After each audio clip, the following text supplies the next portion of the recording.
আসসালামু আলাইকুম এভরিওয়ান, কেমন আছেন সবাই? আমি স্নেহা।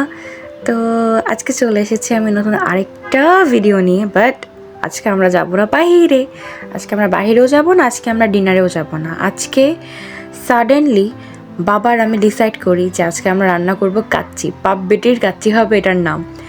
তো যাই হোক, আমরা এখানে বিফ নিয়েছিলাম বিকজ মাটন আম্মু আর আবৃত্তি খায় না একদম। ওরা একদম আজ পর্যন্ত আমি দেখি নেই যে ওরা মাটন ধরছে।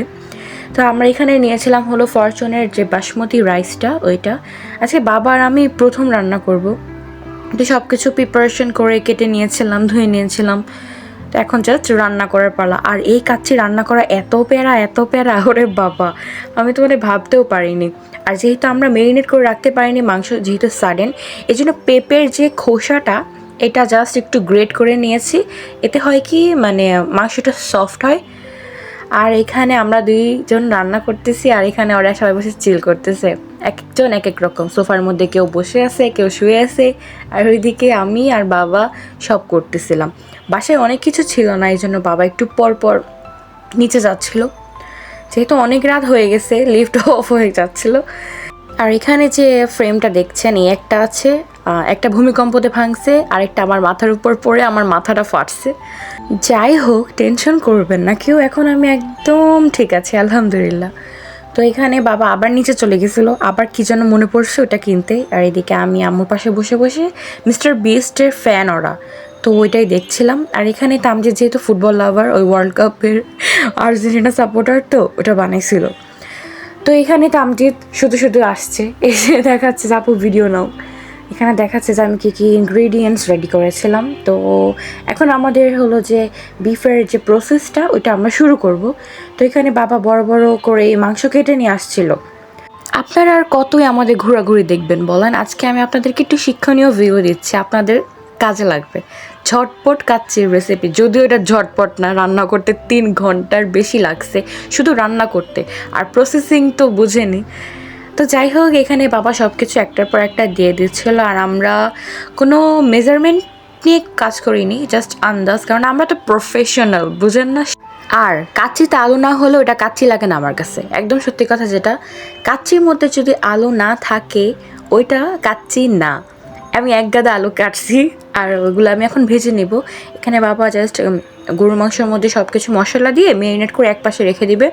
আমরা বেশিক্ষণ মেরিনেট করে রাখতে পারি নাই বিকজ অনেক রাত হয়ে যাচ্ছিলো, আর এদিক দিয়ে ঘুমও আসতেছিলো, আবার রান্নাও করতে হবে, মানে সব মিলিয়ে না একটা রাত কাটাইছি আমরা সবাই মিলে গতকালকে। আর একটা সত্যি কথা কি জানেন, যে বাবার হাতের রান্না মাশাল্লাহ, সে যা রান্না করে এত বেশি ভালো হয়। সে যদি ঝটপট কোনো কিছু আরও রান্না করে না, ওইটা আরও বেশি স্বাদ আসে। তো এখানে আমার এই মাংসটা যখন মেরিনেট করা শেষ মাখছিল বাবা, তখন মানে এত সুন্দর একটা কালার আসছে আর এত সুন্দর স্মেল আসতেছিল। এরপর আমরা কাচ্চিটাকে সাজাচ্ছিলাম। মাংসের যে মেরিনেট করা ছিল আমাদের, মিনিমাম আমরা 30 মিনিটসের মতো রেখেছি। এর উপর আমরা বিভিন্ন ধরনের স্পাইস, তারপর হলো চিলি, এরপর আলু, বেরেস্তা, এগুলো সব দিয়েছিলাম। আর পাশে ছিল গরম পানি করে রেখেছিলাম, এর মধ্যে কিছু স্পাইসেস দিয়ে আমরা করবো কি রাইসটা দিয়ে দেব। আর এখানে বাবা এত হাসি খুশি থাকে সবসময়, সে মানে অনেক খুশি হয় যখন আমাদের জন্য সে কিছু রান্না করে। আর তামজিদ একটু পর এসে আলু বুখারা খাচ্ছিল। আর এটা একটা ম্যান্ডেটরি জিনিস, এটা হলো দুধ ঘি। দেখলাম এটা দিলে ফ্লেভারটা খুব বেশি ভালো আসে। আর এই যে দেখেন আম্মা জান, আমার আব্বুর গিন্নি, যে এসে বাবাকে বলতেছিল কি করতেছে তুমি, এটা এইভাবে না, এটা ওইভাবে এভাবে, মানে আমাদের আছে না মেন শেফের উপরও কিন্তু শেফ থাকে। তো যাই হোক, এখানে যখন আমার গরম পানিটা হয়ে যায় আমি এটার উপর ঘি দিই। ঘি দেওয়ার পর আমার যে বাসমতি চাল থাকে এটা আমি দিয়ে দিই। মিনিমাম আমি 6 থেকে 7 মিনিটের মতো রাখছিলাম। আর আমরা বাপ বেটি মিলে রান্নাঘরের অবস্থা 12টা বাজায় দিচ্ছি। তো যাই হোক, এখন আমাদের যে রাইসটা আমরা ঝরে নিছিলাম একটা জালির মধ্যে, বড় জালির মধ্যে। এরপর আমরা করেছিলাম যে রাইসটাও উপরে একদম দিয়ে দিয়েছিলাম। আর রাইসটা খুবই ঝরঝরা হয়েছিল মাশাআল্লাহ, মানে ফার্স্ট ট্রাইতে খুব বেশি, মানে আমরা বিশ্বাস করতে পারতেছি না এত ভালো রান্না আমরা কীভাবে করলাম।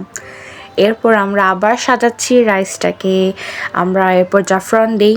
এরপর আমরা ওই যে দুধটা যে রেখেছিলাম, বলেছিলাম যেটা ম্যান্ডেটারি, ওটা আসলেই ম্যান্ডেটারি। এটা দেওয়ার কারণে হয় কি, রাইসটা একদম শুকনো শুকনো থাকে না।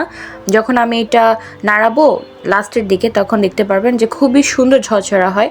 এরপর এটা হলো আমার ফাইনাল লুক। আর এখন আমি ঢেকে দিব। প্রথমে আমি চুলাটাকে হিট করে 10 মিনিটসের মতো রেখেছিলাম। এরপর একটা নিচে তাওয়া দিয়ে প্রায় 2.5 ঘন্টার মতো আমি এই কাচ্চিটা রান্না করেছি।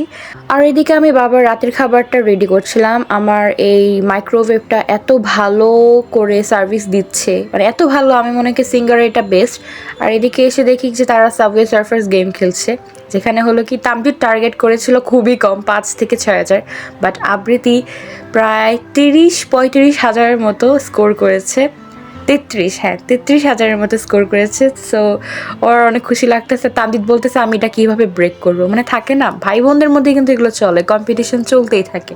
তো আমি ভাবলাম যে সবসময় তো আপনাদের সাথে আমি ট্রাভেল ব্লগ, তারপর এরকম কোনো চ্যালেঞ্জিং ব্লগ নিয়ে আসি, বাট আজকের ভিডিওটা না একটা স্মৃতি টাইপের, যে বাপ বেটি মিলেই না কাচ্চি রান্না করতেছি। আর এদিকে যেহেতু 2.5 ঘন্টা আমরা কি করব, একে তো রাত প্রায় 3:45 বেজে গেছে, তারপরে বিগ বস দেখছিলাম। আর this is the final look at the kacchi. ভাই রে ভাই, এত সুন্দর হয়েছে মাশাল্লাহ। যখন এটা আমি প্রথমে দেখছি আমি তো খুলেই একবারে নাচা শুরু করে দিয়েছি যে বাবা দেখো কি সুন্দর হয়েছে। আর এই যে দেখেন রাইসটা কি ঝরঝরা হয়েছে, মাংসটা একদম তুলতুলে নরম হয়ে গেছিলো। আর সমস্যা হয়ে গেছিলো যে আমরা যেটার মধ্যে রান্না করেছিলাম একদম ফুল হয়ে গেছিলো, ওটা একদম নিতে পারতেছিল না, নাড়াবো কীভাবে, এটা তো ধরাই যাচ্ছিল না। পরে আমরা বড় একটা হাঁড়িতে শিফট করি আর পুরা কাচ্চিটা মিক্সড করি। And you guys will not believe যে প্রথমবার রান্নায় এত ভালো আমরা রান্না করেছি। আপনাদের যদি খাওয়াতে পারতাম তাহলে বুঝতেন, কিন্তু আমি আপনাদের খাওয়াতে পারবো না, আপনারা কিনে খান। যাই হোক, এখানে তামজিদ তো সবার আগেই প্লেট নিয়ে দাঁড়ায় আছে, ওই অনেক এক্সাইটেড। আর আলু, আমি বলি যে আমি মানে আলুর জন্য কাচ্চি রান্না করছি, আমি 2-3টা আলু বসে খাইছি। আর তামজিদের রিয়াকশন তো আপনারা জানেনই সবসময়ের মতো। আর এখন তামজিদ খাবে, বিশ্বাস করবে না আমি এখন এই এডিটটা করতেছি আর আমার এখন এত ক্ষুধা লাগছে, আমি এখন আবার যে ওভেনে গরম করে খাবো। আপনাদেরকে অনেক ধন্যবাদ আমাদেরকে এত সাপোর্ট করার জন্য। আমার পেজের রিচ খুবই ভালো আলহামদুলিল্লাহ। তো আমাদের এই বাপ বেটির কাচ্চি ছিল আজকে এই পর্যন্তই। আল্লাহ হাফেজ।